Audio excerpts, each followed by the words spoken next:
Microsoft के को founder Bill Gates new Delhi में चल रहे एआई इम्पैक्ट समिट में अपना मुख्य भाषण नहीं देंगे। गेट्स फाउंडेशन ने इसकी जानकारी दी। फाउंडेशन ने कहा कि ये फैसला काफी सोच विचार के बाद लिया गया है ताकि समिट का पूरा ध्यान अपनी प्राथमिकताओं पर बना रहे। फाउंडेशन ने बताया कि समिट में बिल गेट्स की जगह अब अंकुर वोरा फाउंडेशन का पक्ष रखेंगे। अंकुर वोरा गेट्स फाउंडेशन के अफ्रीका और भारत कार्यालयों के प्रेसिडेंट हैं।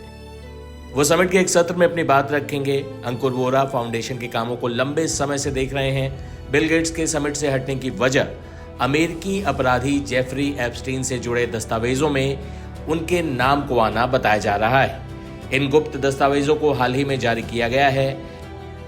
एप्स्टीन पर यौन अपराधों और नाबालिगों की तस्करी के गंभीर आरोप थे।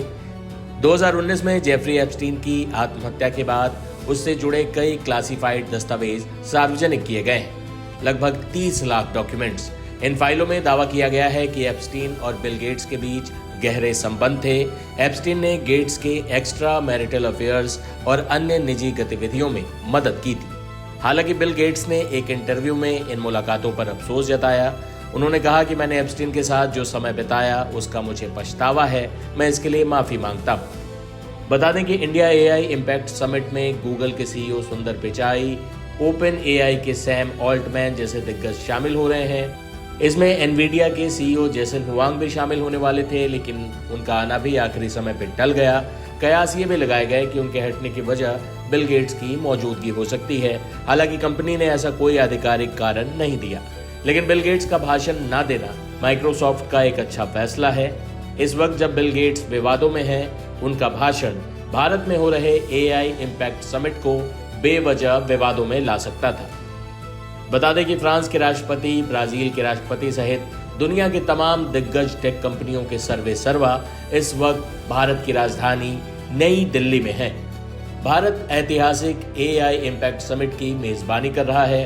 आज प्रधानमंत्री मोदी ने अपने संबोधन में जो बातें कही वो दुनिया के एआई नीति निर्धारण को तय कर सकता है। जाते जाते आपको पीएम मोदी के इसी संबोधन के साथ छोड़े जाते हैं। साथियों, भारत एआई को किस दृष्टि से देखता है, उसका स्पष्ट प्रतिबिंब इस समिट की थीम में है।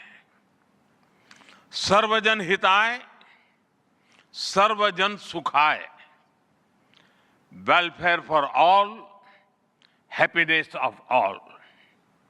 यही हमारा बेंचमार्क है।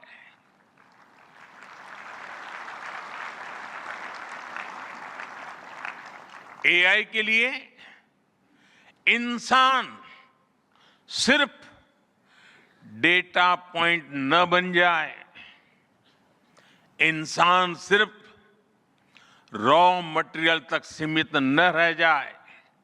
इसलिए एआई को डेमोक्रेटाइज करना होगा, इसे इंक्लूजन और एम्पावरमेंट का माध्यम बनाना होगा, और विशेष रूप से ग्लोबल साउथ में।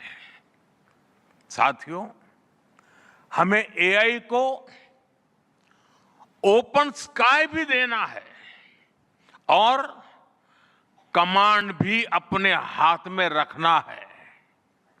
जैसे जीपीएस होता है, जीपीएस हमें रास्ता सुझाता है, लेकिन हमें किस डायरेक्शन में जाना है इसकी फाइनल कॉल हमारी ही होती है। आज हम एआई को जिस दिशा में लेकर जाएंगे वैसा ही हमारा भविष्य तय होगा। साथियों, आज new Delhi AI impact summit में मैं एआई के लिए